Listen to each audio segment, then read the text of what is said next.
How to destroy someone. How to destroy someone. Building capacity is needed for our world today. Okay?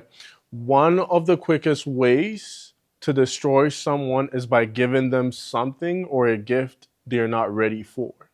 Okay. Now, if we're in the family structure, one of the ways to set up your children for destruction is by giving them unsupervised access to media in the form of shows that are exploitive and tend to take advantage of the innocence of children.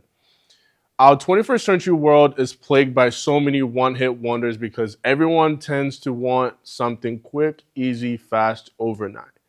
But that is the major difference between being big and being great.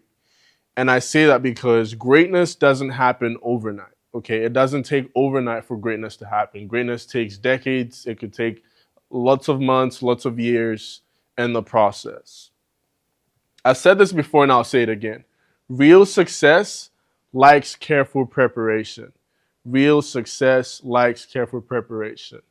A lot of people have fallen off in today's world because they went for positions that they were not ready for, they were not ready to handle, and because of that, they fell off.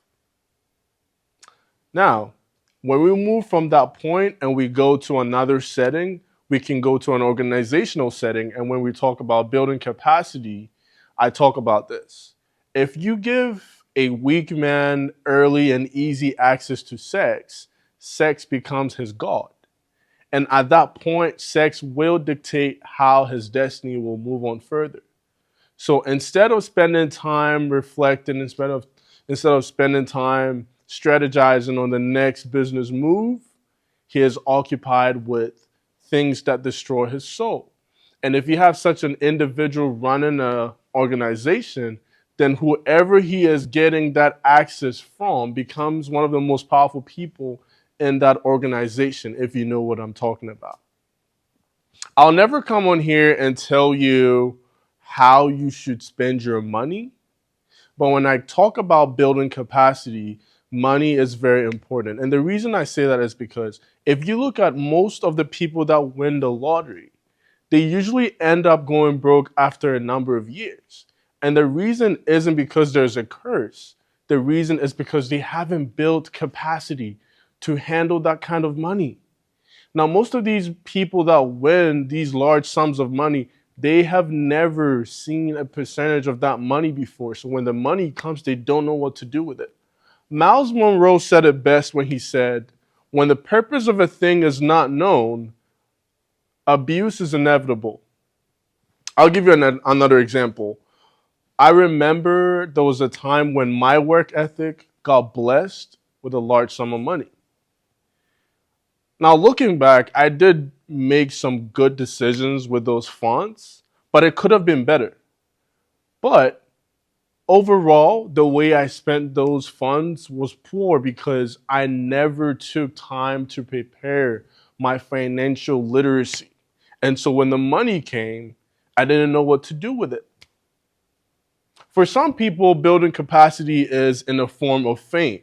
Now, mind you, fame should be a consequence of you doing what you were supposed to do and then gaining recognition for how good you were in the process of doing what you were called to do.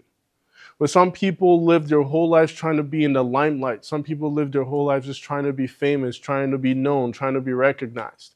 And they eventually get it and they realize it's not all that. How many times do you hear your fan favorites say, oh, fame is this, fame is that, fame is a drug? It's not supposed to be like that. Now, have you built capacity to handle fame? And some people live their whole lives trying to be famous, and then once they have it, you realize that their whole life becomes a ruckus. They lose their personality. They lose who they are. One of the quickest ways to lose your livelihood and to kill your spirit is by living a life that is catered towards people pleasing and always wanting to be the center of attention. That is one of the quickest ways to kill your livelihood. As long as God exists and as long as God gives us breath, we have every single day of our lives to go out and be great. We have every single day of our lives to go out and achieve greatness, no matter what greatness looks like for all of us. But in our quest to achieve greatness, we absolutely cannot go for things that we know we are not ready to handle. How can you live a meaningful life? How can you live a purposeful life if you are under the influence and control of things that you cannot handle? I want you to sit and think about that.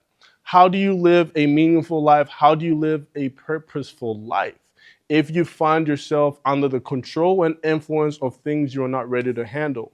I love Rolls Royce. Rolls Royce is my favorite car. But if someone gave me that car right now in this very moment, I will not take it.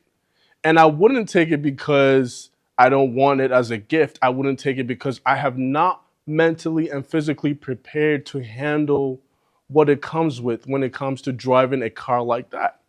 I have not built capacity to handle the social status and the pressure that comes with driving a Rolls Royce. I'm not ready for that. I'm not ready for that kind of pressure, that social recognition, that expectation that comes with driving such a fancy car. I wouldn't even want to pose with that car because I'm not ready. I'm not ready. And people will probably hear this. Some of you are probably like shaking your heads and thinking, "Oh, this is crazy." But every day people die prematurely. When I say people die prematurely, I'm not just saying people go in the grave 6 feet. Nope. I'm also saying people die emotionally, physically, spiritually because they are putting a strain on themselves. They're going for things they're not ready to handle. You're going for things that you have not built capacity for, and it is killing your livelihood. And one of the controversial things I'll probably say on here is that sometimes people who are suicidal because of debt, and they have these suicidal thoughts because they went for things they were not ready for, and so they want an easy and fast escape route because they're not willing and ready to deal with the consequences that come with pursuing such a lifestyle. So in my closing argument today, one of the things I will say is God gives us life and greatness is out there for us. No matter what greatness looks like for you, I want you to go out there and be great. I want you to go out there and be successful. I want you to go out there and live a life that is full of purpose. But I also want you to understand that building capacity is needed in today's world. Each and every one of us here today, listening to me under the sound of my voice, you need to develop capacity. You need to develop capacity because if you do not develop capacity, you will at some point be blessed with resources and you wouldn't know how to use it because you haven't taken time to prepare. There's never been a time in the United States political world like today that the United States is in need of a strong political leader. Someone who is not influenced by the media, the mob, the elites. Someone who has a backbone, someone who has prepared for years, for decades for such a position.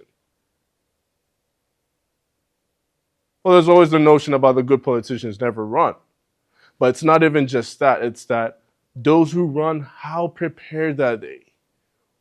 How prepared are you to handle such a task?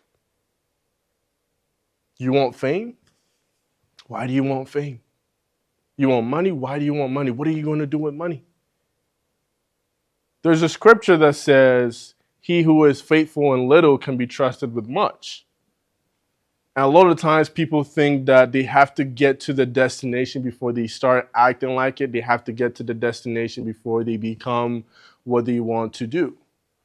And I've heard a couple of times women would say, I need to get a ring before I start acting like a woman, like a wife material. And it doesn't work like that. It goes the same way for men. It doesn't work like that. It doesn't work like that. I wish I could tell you it did, but it doesn't.